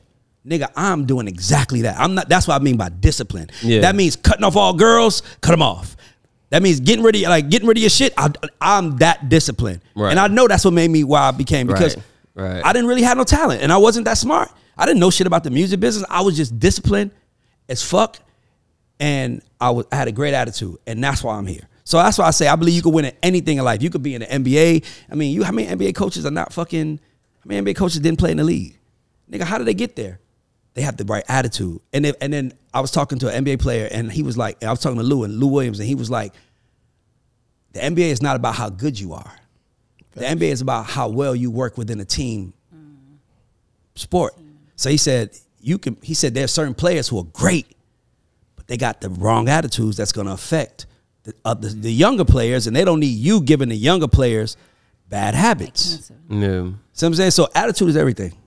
Go ahead, T. Okay, Money Long actually released this breakdown of how much it costs to put out a song. So it says, this is a lot of money for one song, but okay, so she broke down the engineer fees for production, for mixing, for mastering, album artwork, for the video, and she put unlimited dollars for everything else. She said pretty much all you could pay. When artists are looking to put out a song or album, because then she says multiply this by 12 if you're looking to do a whole album. What is a realistic budget for artists when they're putting out albums? Now she does R&B, so is it a little bit cheaper to do? Talking to the band that broke her. Okay, She was signed to him. That's why I think she still is signed to him. Yeah. So Go get it fucked up. So I know you did a breakdown of how much Right. your rollout was. Now she's doing a breakdown for song. Is this a realistic budget? And talk to me a little bit more about that. It's relative because you could be getting the beat from your homeboy and paying $500. You could be getting the beat from YouTube and paying $500, or you could be getting the beat from Hit Boy and paying $50,000. You know what I mean? So the budget is going to differ depending on who you're dealing with. I think R&B costs more than I know R&B costs more than rap because there's more people involved. You know what I mean? Rap, I can just get the beat, I can rap over it. But R&B, you're dealing with writers. And P, she's one of the best writers, right? But she still works with other people from time to time. So you got to pay those. You got to pay producers. You got to pay the people to come in and do the instruments, because R&B, we're not just going to take what come off Fruity Loops. Like, we're going to do the live violin. You know what I mean? So it just costs more money. You know what I mean? The production is going to be higher. But I don't know. What was your question, though? My bad. What is a realistic budget for a song? Oh, right. It's relative. Right. Well, relative. I think the realistic budget is based on a realistic outcome. Okay. Like, so set the outcome. Like Priscilla Money Long, she's speaking from the standpoint of a major label, right? So that's different, right? It's like if a major label wanted me to consult, it's gonna be way more expensive than it would be if an independent artist wanted me to, right? Because a major label has major money. So I think she's speaking from that standpoint. I hate the word budget. I hate the word budget because, like, all this stuff here cost me $20,000, right? From the couch to the sign to all this shit cost me 20 grand. I ain't have a budget. Right. I just spent what it took. I was bootstrapping. I did whatever it took to win. Yeah. So for me, I think artists, before they start worrying about budgets, you got to ask yourself, what are you trying to accomplish? Because every song doesn't require the same amount of energy. JR knows that. Like, some songs, it might be a single. A single don't require the same thing that song requires. Like, right. Because you're not going to pay the same for a single as you are for an album cut. Yeah, exactly. Album cut, I probably only pay $1,000 for the beat, whereas single, I'm willing to pay $8,000, whatever it costs to get it, because I think it's my record. So yeah. I just think that, I understand what she was trying to do, but I just think that she was speaking from her perspective rather than the perspective of someone at home. Because I think that right there is hurting a lot of artists, right? Because artists feel like, I need those things to win. Like, Tamira, when we started off doing this fucking show, look at it now, but we started off just in a fucking room at a table with a fucking green screen behind us. Like, nigga, on some $500, $300, no, like $80 mics, right? Yeah. These might cost $500 we have now, but the point is that I have a budget. I just did what I needed to do. So many artists don't know what they need to do, and that's the real problem. I think also artists don't understand how to spend money. They don't understand, like, I feel like when they're approaching let's say the independent budget, they're like, they don't understand that what I can get from ad spend from $100. They don't understand the return on investment of that 100. Well, music is the hardest place to calculate return on investment. You know what I mean? Honestly, if I'm just being totally honest, I think music is one of the worst businesses in the world. I agree. Because you have to be extremely lucky to ever see a return on your investment. And then if you do see a return on your investment, like, let's say your product does begin to sell, it's selling at 0.004 cent a stream. So I can sell a product for $10 with the same energy I can sell a product for 0.004 cent a stream. And so for me, this is actually my life now. I'm choosing to sell products that I actually make a real return on versus streaming. But let me just say this to P's point. Well, Money Long's point, what she was trying to make in that video is just that the cost of recording this music versus what we get back in return. She was just saying we get a shitty return.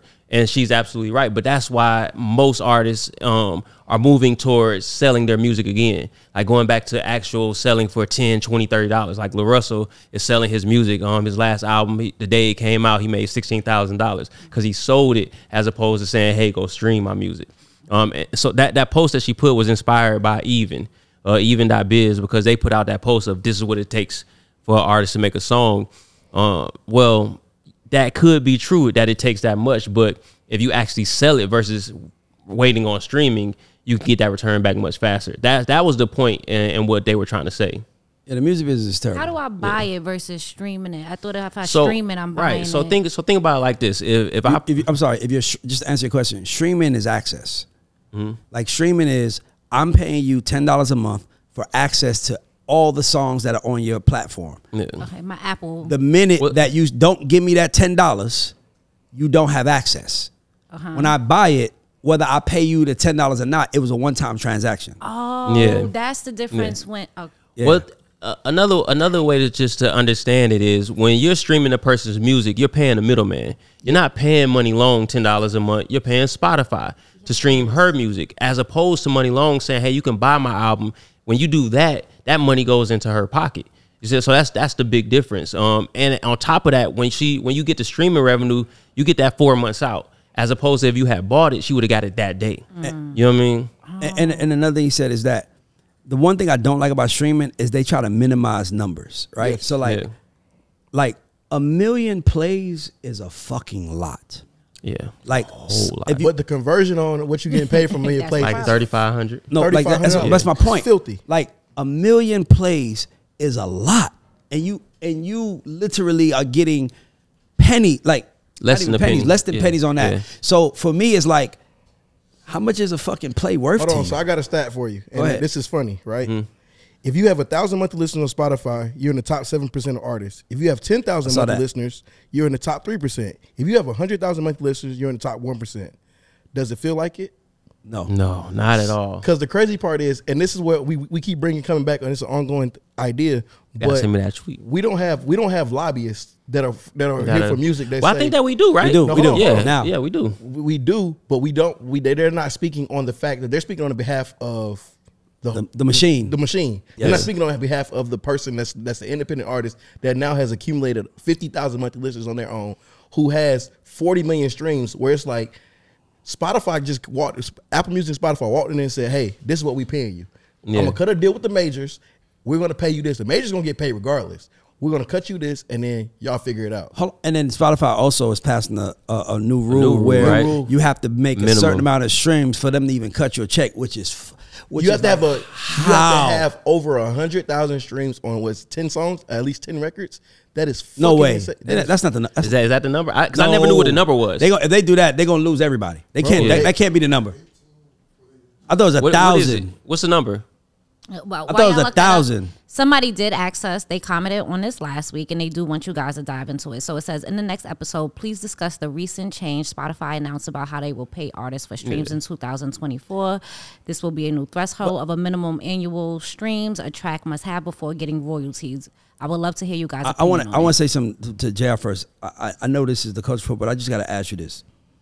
You had last year probably the biggest bidding war of the year. You had last year.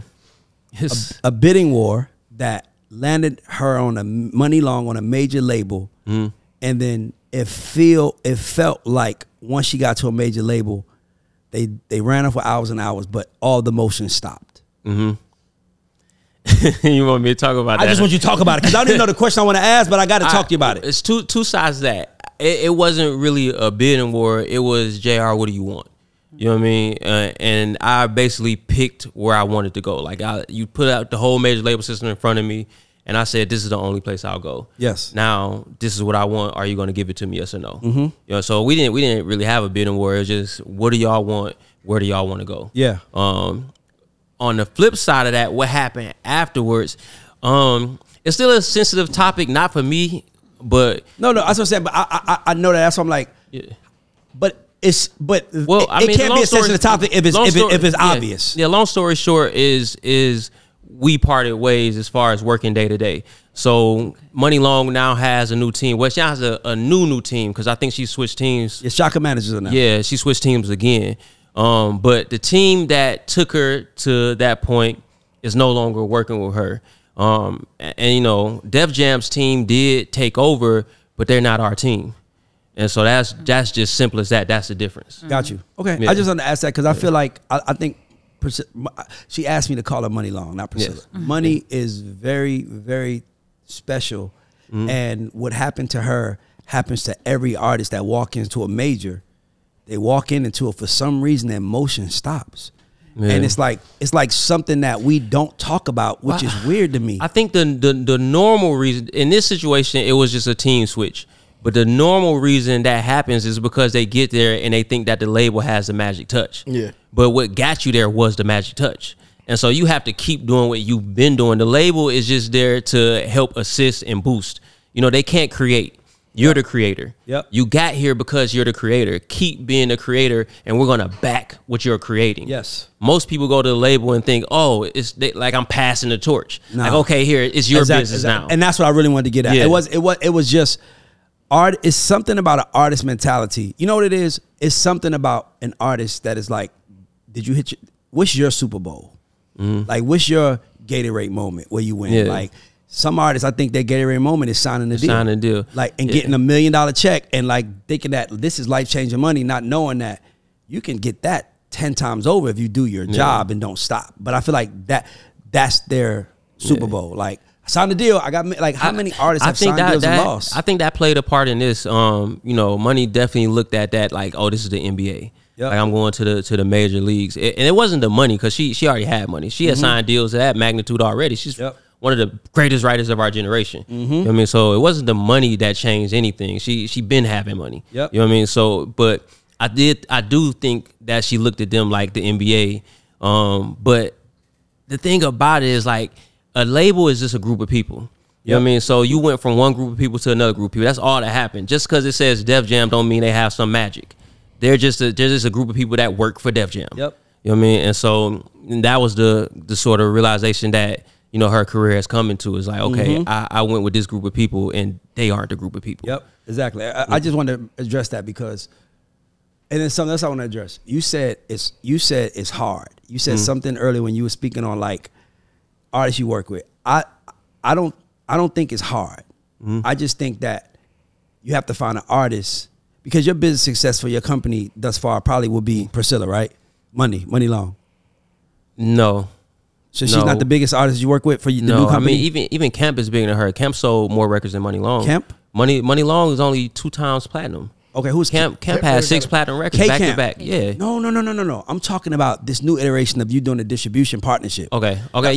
This time around. Yes. But the point is that, me and you spoke about this. The point is that you had the right artists. And I think that if an artist takes time to really put energy into what they're making intentionally, I think that's what separates them from breaking out. Because you can run your magic all you want, but if the record don't stick, it don't stick, right? And I think we talked about this when I did you and Boom Man show, and I was like, Money was just different. She knows how to make a hit. She has hits.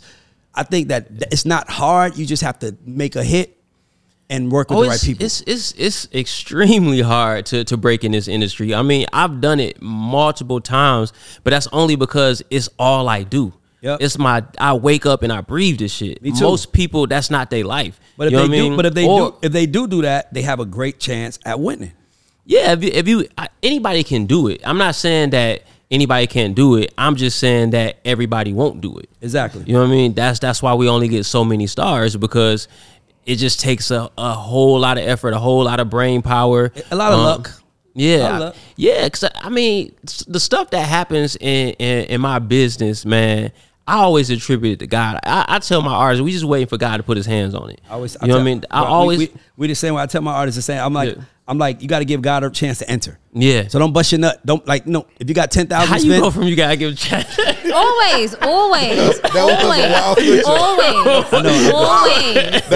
He will find a way. That's why I caught myself. Yeah. If you have 10,000 to spend, don't spend 10,000 in the first month. Yeah. If you got 10,000 to spend, make that 10,000 last 18 months. But that's why they got to learn the value of what $100 can do. They got to learn the value of what $1,000 can do, because now it's like when you see that, like I'm dealing with artists right now who has a major budget, and literally she started ringing off numbers of what she was what RCA was spending. I'm like, dog, you just are flushing money down the toilet. You know, I could did with that. What I could have made happen with this. I mean, in today's game, I'm not even money first. You know what I mean? Like, absolutely, it's content first.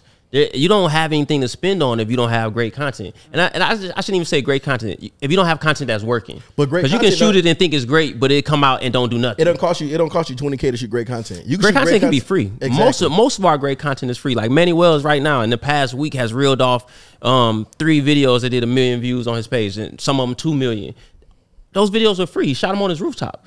You know what I mean? So great content is free, but you don't have it. There's nothing to spend on until you can deliver that. Like now the money's getting flushed into Money Wells because he's delivering the content that we can spread. That's pretty much the game now. It's just spreading that content because all discovery comes through content. Absolutely. You know what I mean? And so there's the person at RCA, there's really no money to spend besides making the music. And so if the money wasn't going towards making the music, then they are flushing it down the toilet because spend the money to make the music, sure. But after that, you need to be making content. Yep. There's not a dime going into this until I see the content moving. Absolutely. That's pretty much the way the game is going right now, which is great for an executive because guess what? Now I don't have to like the Money Long situation. We spent $800,000. I don't think I'll ever have to do that again because now the content moves so freely on its own. Like I told somebody the other day, I've never seen an ad campaign with 100 million views, but I've seen countless content creators put up videos and get 100 million views, free videos. Yep. And so you can't buy what the internet gives you with organic content. And so for me, it's like, if you don't give me that first, there's nothing to spend. I have a question. So if an artist gets a budget, right? Because she's just blowing it. How does that work? Like, do I have immediate access to that budget? Do I have to go to the label and request the money? Is there a card? How does it? No. It's generally approved is upon approval. But by you switching teams or you being with certain teams, they'll literally one person will approve something, and then it's approved across the board. So let's say it's a video shoot. Then they'll come up with an overall general budget that'll pull from your marketing budget, and that's for the video. But then they'll say, okay, we got to do this for that as well, or we have to add this, but this to that expense. So now it becomes one overhead expense where it's like the artist doesn't realize that that's coming out of your master budget. Like your overall deal is predicated on what you're spending. But even realer than that, you have to understand, like, in every situation, there's somebody sitting at the top that's approving your budget. Right. You know what I mean? And that's why I didn't really like dealing with major labels, why I move independently now, because I was in a situation at Columbia where somebody was over my budget and I couldn't do what I wanted to do. You know what I mean? And to me, I always feel like most of the time, not all the time, but I'm the smartest person in the room.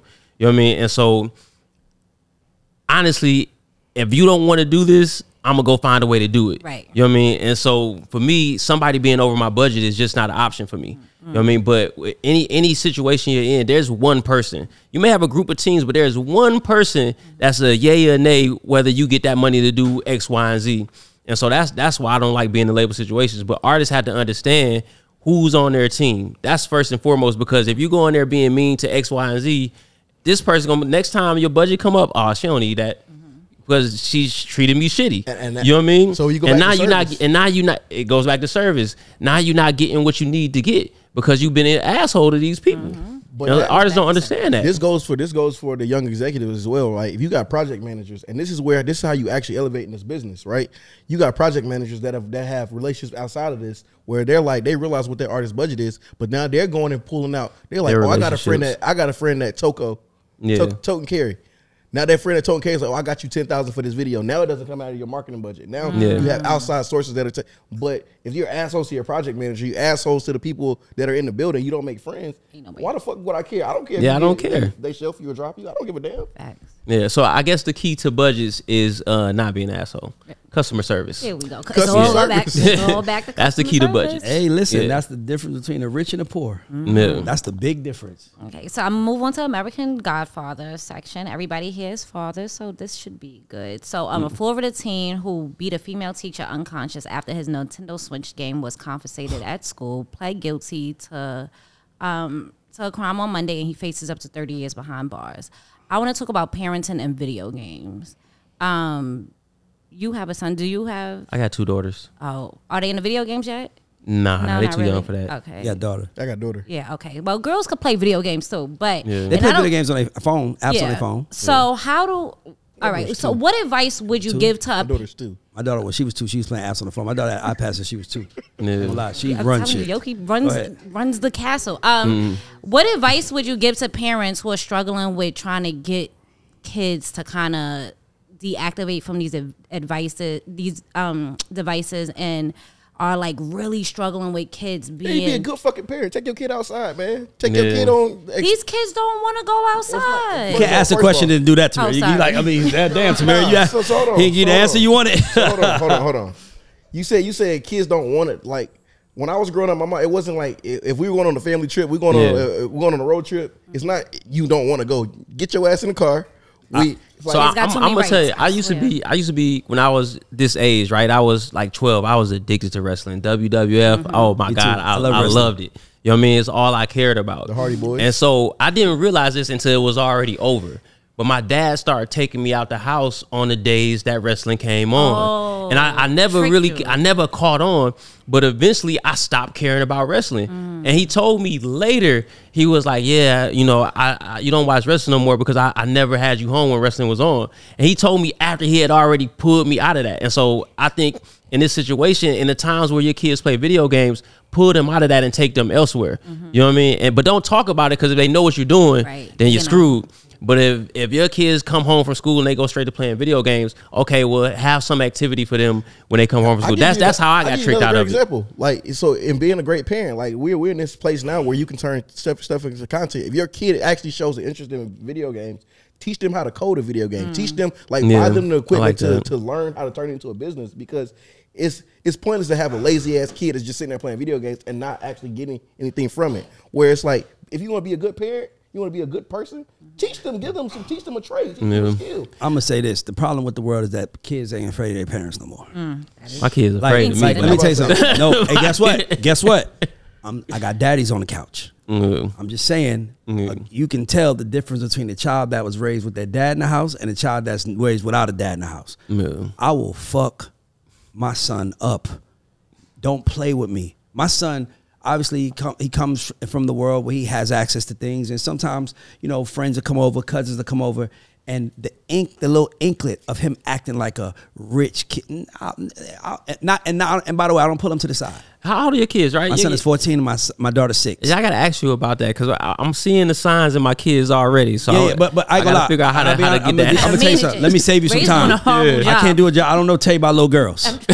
Now I noticed I didn't say my kids are scared of me. I said my son is scared of me. Only one. My daughter is like, but guess what though? But she don't play with her mom. Don't play. And that's the balance. My daughter's slick. You know what my daughter's doing now? What she learned? Balance. She learned this new thing where she's like, she'll say, like her Halloween costume. She said, "Daddy, you like my?" I say, "That's beautiful. Thank you, Daddy."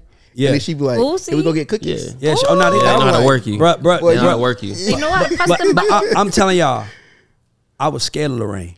I was scared of my mother. I'm not scared anymore, but I was. You studied a little bit. No, I'm saying that, like, but I'm telling you guys, like, my grandma. I was afraid. JR, I ain't gonna like I didn't do dumb shit. I did dumb shit as a kid. We would go steal, but I was always the first one out the store. Yep. I was the one that was like, all right, you get more? All right, cool, I'm walking out. And I didn't get caught. Yeah. Because I knew my mother would have came up to that, wherever we were stealing that, and fucked me up in front of everybody. Right. And that fear is why I'm here today. You know what makes... And I just want to say this, I got to say this, and when that kid who has to go through this Nintendo Switch thing, who has to get sentenced, he's getting sentenced because he wasn't afraid of home. Now the system gonna have to train him. And my thing is that this new world we live in of punk ass kids and everybody get a trophy and everybody needs to feel seen is making these kids weak. At some point in time, a child is gonna get their heart broke. They're gonna break a bone. They're gonna hurt themselves. And our job as parents is to tell them it's okay, get up and keep going, because it's more life to live. But if what can I do to make it better? It's like, that was the fuck I would. Like, that was the fuck I would. Like, kids need to be afraid of their parents. And if kids are afraid of their parents, we wouldn't have none of the shit we having in the world, because they would be, I don't care what y'all say, I ain't never been worried about the police fucking me up, especially when I was a little boy. I was worried about Lorraine fucking me up. What? In front of the police, by the way. To this day, in front of the police, I can remember the last ass whooping I got, because my mom had to pick me and my sister up from school at the same time. We were both in the principal's office. And to this day, I remember that Home Depot paint stick that she wrote my fucking name on. So I'm like, so literally, like, what happened to that time where it's like, you knew, like, yeah, I ain't gonna do that shit. There were consequences. He called my mom. Don't even call my mom, bro. Just go ahead. Please don't call my mother. I'll do anything else. I figure out where I gotta go. We figured it out at school. Do not tell her. I'd rather not tell her. Right. She doesn't play. And to me, I feel like when I hear that story, all I think to myself is, poor teacher having to raise this kid that is not afraid of their parents. You need to be afraid. Like, I don't care what y'all say. At one point in time, Beyonce was afraid of Matthew Knowles. Of course. Absolutely. And that's why she's great. That's why she was in there. Fear produces greatness. Fear of losing, fear of getting your ass whipped, fear of being laughed at, whatever. And don't get me wrong, you still should act in spite of that fear. But that fear is why you come back better tomorrow. And you come back better the next day, and then one day you wake up and you're the fucking best. And it's because I was afraid of getting, I was tired of that happening to me. So I had to become better. So when I hear that, all I think to myself is, man, I wish they would. I wish I would get a call that my son is acting some kind of way. And my daughter too, I'll fuck Miyoki up. She gonna cry for 18 hours. I will be remiss. I don't want to go I'm still in your word. She will cry until it hurts and I'm like, oh yeah, but asthma attack. Get him at like it's like I just bro. I've literally seen a switch in my daughter. My daughter would throw a tantrum with her mom. Yeah, and it'll be different now. It's like when she throw a tantrum with me, I just give her a look. Never had to put my hands on her. Never did. I just give her a look, and she's like, "Ain't nothing scarier. Ain't nothing in the house. Ain't nothing in the house scarier than a daddy going from, hey mama to, don't fucking play with me." Yeah, I spank my daughters. It's very hard. It's very hard. By the way, but I do it. And I have to. Kids have rights. I don't have no rights. They have way too many. These kids have rights. I imagine telling your kid, like I seen a woman say, I can't whip them because they gonna call the police. Tell them, call them then. Yeah. That's what my mother said. My mother said, I will pack your bag. I'm going into the system. Come on. I'm sending it to you. Let's see how they treat you. My mom hit me the phone and said, hey, but make sure when they come pick you up, you ain't walking out of the house with nothing that I bought you. I was like, damn, I gotta leave baby too. Everything. But you know what too? Now that you mention that, now that I just think about it, like my discipline comes from fear. Yeah. Because I used to tell my wife this. I was like, the reason I'm so disciplined is because I couldn't afford to make mistakes in my house. Me too. My daddy would kill me. Me too. If I didn't do exactly what he said. Me too. So I just couldn't afford to make those mistakes that other kids could make. And that's where my discipline comes from. Bro, I'm trying to tell you, when I go to customer service, when I go to anything, that's why I stress my mom raised me to be a worker. She raised me to be a worker. I didn't know nothing else. So when I went to go be something else, she was like, what are you doing? You can't be nothing else. But the point is that even that, let me tell you who my mother is. I got robbed when I was 22 years old. Scariest day of my life. I got a gun put to my head. And I thought I was going to get killed. And two guys with me, I thought they got killed. So this is the scariest night of my life. And because I was selling weed. And, I go home to my mom. I ran, hid under a house for 2 hours, afraid to get killed. All I'm thinking to myself while I'm under a house is, nobody gonna call my mom tonight and tell her son got murdered. I'm gonna stay here. I'm in the mud, hiding under the house. Went to the house, see my mom. All I wanted to do was see my mom. I went to go see her. Ma, I burst out in tears. I'm 22. What's wrong? I got robbed last night. She said, I told you, you ain't no fucking drug dealer, stupid ass. No hug, no are you okay? Yeah, I can see I prayed for that shit to happen to your stupid ass because you ain't a drug dealer. Nigga, what, at that moment, what else option do I have in life? That's when I get a gun to put in my head, my mom tell me I'm a dumbass. Nigga, I'm about to go be something. But Ray, but this goes back to how we started with the Cenat thing. And that's just why I think it's really important to have the conversation. And rest his soul, I had a homie that died 2 days ago from high school. They robbed a Piggly Wiggly with a fake shotgun. He had to go to prison. He sat down for 10 years. He gets out of jail. His whole life spiraled out of that. He just died from gun violence 2 days ago. But from the fact of thinking like you thought it was a joke. You're 15, 16 years old thinking it's a joke and thinking that the real world is not there. But the reality is this shit is real. You have to deal with real consequences. So that's how we started this. I said I miss the days when they say even though what we do is wrong, no one is speaking about the consequences of what comes with it. You know what that you start doing? I got a fucking album. We should do this together. I just got a fucking album. We should go in jails and make albums with the inmates. So they can tell the truth. Of them telling the truth. Yeah. Like, think about that. Like, even if the shit don't stream and it gets 800 streams, we know them 800 streams is 800 people that needed to hear that shit. Yeah. Like, imagine going in jail letting rappers rap about the shit that they, like, you don't want to be in here. Like, I honestly think we could put it off because it's necessary. And if you're going to and my thought process is, if you're going to let Cenat come in here and play with these motherfuckers, you should have let us come in here and teach these kids not to play. Right. Amen. Because there's a lot of niggas in jail that could rap. A lot of dreams and a lot of dreams that died in jail. I got caught in a TikTok rabbit hole. There's a TikTok called the Visitation. There's a TikTok called the Visitation Room, and literally it was this old dude named Steven.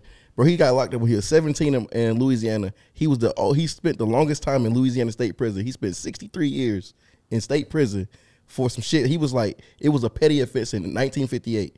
This man died in prison for a petty offense that he got sentenced to life. And you know, if you get life in Louisiana, you're not getting out. Damn. And he's like, bro, he said I never had a chance to actually be a kid or be a person. I got locked up when I was 17. Yeah, and now that's what I'm saying, bro. It's stupid, and we need more people like us saying it's stupid. You're looking at a millionaire that didn't sell dope to do it. You look at a millionaire that didn't rob nobody to do it. You're looking at somebody who became successful, who wrote a book because he wanted to do it. Bro, go do whatever you want to do. We can't glorify this stupid shit, especially the father in me. Because the scariest part, this is the other part about being a dad. I know y'all feel like this. My kid's going to have to live in that world. So that's why I'm so against hoe rap, because I'm like, I don't want my daughter seeing that shit, right? I don't want her to see it. I don't want her thinking that's okay. But I wanted to ask you, how do we give Halloween back to the little girls? What are you gonna do for the next generation? Y'all all raising little girls. Y'all raising the next generation of the Halloween girls. So what are we gonna do differently with this generation? I can ask you I'm gonna ask a very simple question. Did your girl dress up like a hoe for Halloween? Of course not. Yours? Nope. No, I'm talking about your daughter. I'm talking about your wife. My wife didn't even dress up. I know what you meant though. Yeah. Nigga, my woman wouldn't dare. You wanna know why? Because they know daddy coming home and looking like, what the fuck you think you going in that? So the way women stop owning Halloween is about allowing men to lead again and not thinking we don't fucking need y'all and we can do it without y'all and fuck y'all. If y'all want the world to be better, then you have to allow the man in the house and you have to allow him to fucking lead, good or worse. Like everybody in this room is paying for the sins of their father or benefiting from the blessings that their father left behind. JR just said, I was scared of my daddy. That's why I'm who I am. My mom was the dad. I was a tough motherfucker. But point is if you want to change things, you have to allow a man to say an opinion. Not my body, my choice. By the way, by the motherfucking way. He said roadblock. By the way.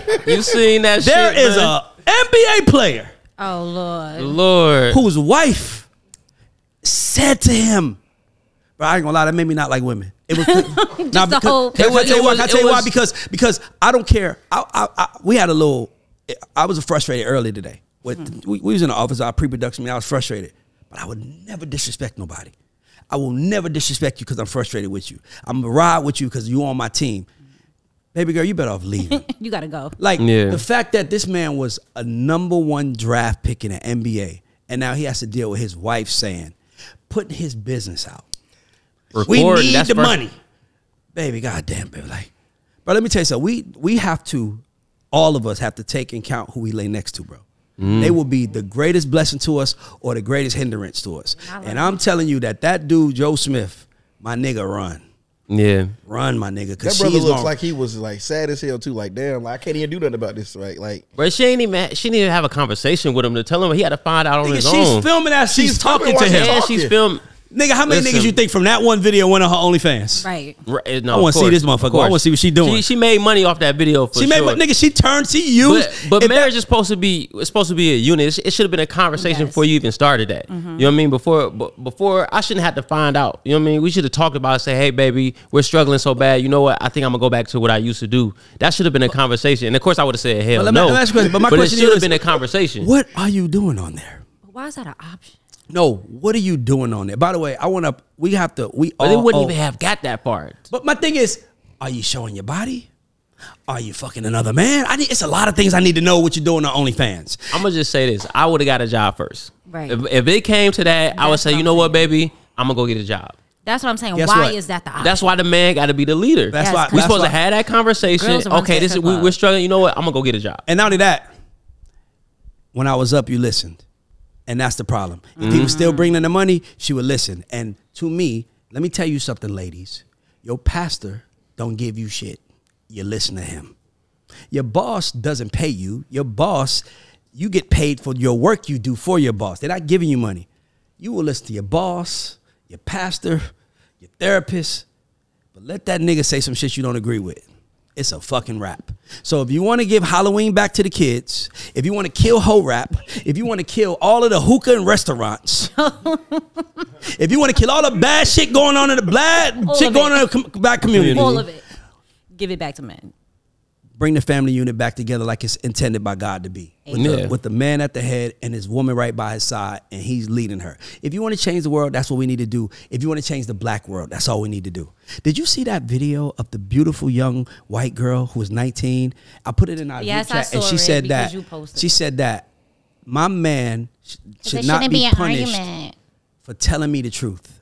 I just thought that was so profound, because we should be able to be honest with each other without punishment.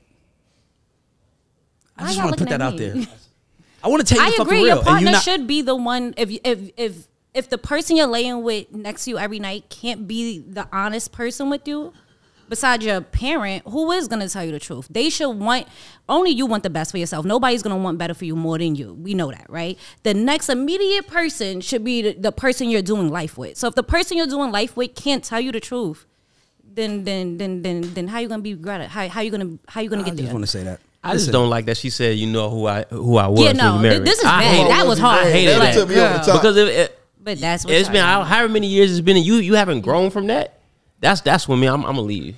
I ain't gonna lie. I'm gonna leave. Yeah, she I'm gonna leave. I'm out of here. The papers are probably signed Fellas, already. pack your shit up and leave the house. Go If find she somebody haven't 10 grown years this younger time- and go be happy with her. Yeah, she ain't grown this time. Oh, yeah, All right, I'm out of in here. closing, the last music question: your favorite gangsta R&B song, like a gangsta R&B song. The first gangsta R&B song popped in my head was the song by this group. Was it DRS? This is for my homies. This is for my homies. See you when I get there. And the Gangsta Lean. It's called Gangsta Lean. Gangsta Lean. Yeah, Gangsta Lean. Gangsta R&B song. I think R&B as a whole is gangsta. Oh, it's R&B you said. Yeah, gangsta R&B. Yeah. Oh, I missed that part. Yeah, I was definitely. Yeah. That's why I went to DRS. Yeah. See you when I get there. Yeah, it's got to be R&B. Don't go with rap. Like Gangsta R&B. Gangsta's pirate. Wow, is that R&B? That's not R&B. Yeah, that's not R&B. That was a try. You attempted. Give me your example. I don't have one. I use Ray for this. I'm definitely going Nate Dogg, but I'm trying to figure out what record it is. The one I'm thinking, I don't think is no, because that's rap. What was August Alsina first single? I love it. I love it. I love it. Would that be considered gangster? Well, I think that has aged terribly. He has a boyfriend now. I think it's aged terribly. I'm not. By the way, man. Wow. When that shit dropped, all the women were on that nigga, and now we know. Okay, I got one. Schoolie and Lucci. Oh yeah, but is that R&B? That's melodic rap. That's R&B. Melodic rap. Oh, that's a good one, right? Yeah, that's melodic now rap. we gotta figure out. If we doing that now, I got a world of options. Go Rod Wave. Right. Of course. Right. And I already know. I got a word. Yep. Green light. No, conversation. That's my joint. Yes. Conversation Green in the dark, light. because that was my first plaque with Rod Wave. Conversations in the dark. Yeah. Come on. Melodic rap / R&B. Yeah. Green light. I'm going green light. Okay, I like I'm going Conversation in the Dark. Yeah. I guess I'm gonna go Gangsta Lean by DRS. That's weird because Or Dark Conversations. My bad. Yeah. I feel like there's a difference between R&B and melodic rap, but I'll let y'all have Rod it. Wave But is Rod Wave is R&B as a whole. Yeah. If you listen to it, I think that if you hear it and you listen to it, sometimes it's like it's gangster if you talk it. It doesn't feel gangster when you sing it. When you talk it, it feels very gangster. Mm-hmm. Like, I see what you're saying. I know you want to leave me, but I refuse to let your ass go. He sound good when he sing it, but if a nigga said it to you, that should scare you. I mean, Bobby Womack. Then we can go Bobby Womack. If you think you're lonely now, wait until tonight. Nigga, That's the most gangster shit. Oh, it's about what he got and what that best friend got. By the way, can we just acknowledge something? I know we wrapping up, but I just want to acknowledge music. What music is missing more than anything today is realness. Mm-hmm. I feel like music, especially rap, is all blanket, right? By the way, rap is, I thought about this today. Rap is, the reason why rap is so successful or was so successful, as big as it was, because rap was the first place that black people got affirmations. Like, think about the rap affirmations that you got from, like, in the day. Like rap, like, name a rap song. It feels good rapping them. Mm-hmm. Like, just think about, like, what was Nas? I rule the world. That's what I thought. Nah, that is Nas too. You right? Yeah, that's the affirmation. I know I can be what I want to be. Yeah, but I'm just talking about. Let's just take it further. Go back. Every other day, I got a brand new car. Like, Special Ed was like, I got it made. Like, that shit is an affirmation. Yeah. By the way, right. Like, think about rap. Rap is rooted in affirmations for people, and somehow we it got so toxic that now it's just rooted in being toxic. But rap was a place where we listened to get confidence. I came in the door, I said it before. Like, that's made us feel good rapping that. Look at how you smile when you rap it. Rap is the first place where affirmations were born. So what we need in rap right now, we need in music in general, is more affirmations that I could rap myself. All I need. Like when you hear Kanye say, no one man should have all that power. Like, you know how good that feel? Like rap is the king of affirmations, and we've lost that. Now it's just the king of like BS and bullshit. We need to bring real, and I think we'll bring it back if we bring back real and just music and period. Music period. Like artists are trying to sell their music when they should be trying to sell their lives or the lives they inspire to have. I can agree with that. It's me thinking about what I want to sell. Like, okay, what life do I inspire? Like, no, like even like that's why, but that's why if you look at female rap, that's a very tell sign about where black women are right now. Because black women, the affirmation they want to sing is, there's some hoes in this house. There's some hoes in this house. Well, certified freak. Certified freak. Like 7 days a week. 7 days a week. Like women. That's why I'm telling you. That's your affirmation. That's the affirmation. Like give me some. Like said, you know it. Like looking for the hoes. Yeah. Do y'all know Mariah the scientist or something? Somebody do some positive. I'm just saying. I don't know the words. Rap is a telltale sign of where we are as a culture. And rap, females pushing rap. When you got Raw, like don't get me wrong, there was an NWA, but there was also a Common that spoke about. I didn't mind she went to go right with the niggas and the gangsters. You know, I just like when she was back in the hood doing this. It was very like, it's just, man, we got a lot of work to do, but we ain't gonna get nowhere until we acknowledge that work needs to be done. And I feel like men have naturally are accountable. Like JR knows if he curses at a man or outside, he knows there's a chance that this man will kill me. He knows that. So he has to be sharper. You understand what I'm trying to say? Like when, like it was a fight at the party the other night. Oh, well, you gonna go there? Crazy? No, right. It was a brawl. Yep, sure. Guess what? The dude that got beat up, where did he run to? His car to get the car. I'm about to kill everybody out here. Men know that. Women, y'all fight. It's funny. It's like, oh, her titty out. Her ass is out. Break it up. Men fight. It's like, it could get a murder scene. Nigga, I'm about to. I told my whole family. I said, man, right now in Atlanta, an altercation is life or death. So I told my wife, I told my sister, do not start any altercation. And if somebody started at people at the light, and if somebody started altercation with you, you either leave. If they won't let you leave, you kill them. Yeah, because it's life or death at that point. Absolutely. And so I made sure my entire family understood that. Altercations are life or death in Atlanta. Daddy is giving the outcome of something going bad. Like how many wars have started because of a woman? How many men have lost their life because of pride? Men have pride, so there's a certain thing we know that. So pride, because I know that, I'm gonna handle it different. I'm gonna be like, nah, chill, because this can go bad. Women are like, fuck all that. What you gonna do, nigga? What you gonna do? And as soon as he hit me, he's a woman. Baby girl, why you jumping his face? Now I have to kill him. Right. Now I have to kill him because he slapped my woman. And now I'm gonna be in jail and you're gonna be home getting fucked by somebody else.